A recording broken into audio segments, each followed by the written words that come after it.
গতকাল ঘটে যাওয়া ঘটনা জম্মু কাশ্মীরে গোটা বিশ্বকে হারিয়ে করে রেখেছে। জম্মু কাশ্মীরে ঘুরতে যাওয়া 28 জন টুরিস্টকে সে গুলি মেরে ওখানে মেরে ফেলেছে আতঙ্কবাদীরা। এর থেকে খারাপ কিছু হতে পারে না ভারতের জন্য। তাদের দোষ কী ছিল যে তারা হিন্দু বলে তাদেরকে বেছে বেছে গুলি মেরেছে জম্মু কাশ্মীরে আতঙ্কবাদীরা। যেখানে ভারত সরকার কাট্টার হিন্দু, তারপরেও আতঙ্কবাদীরা এইরকম ঘটনা ঘটাচ্ছে।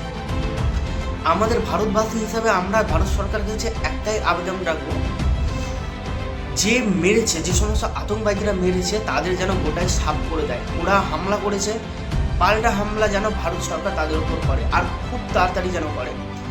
এই আতঙ্কবাদী এই শব্দটা যেন উঠে যায়। তো আমরা ভারত সরকারের কাছে এটাই আশা রাখবো যে 28 জন মারা গিয়েছে, তাদের প্রতিশোধ কিন্তু আমাদের অবশ্যই চাই। আমরা খুব তাড়াতাড়ি চাই, অবশ্যই চাই বলবো, খুব তাড়াতাড়ি তাদের প্রতিশোধ চাই।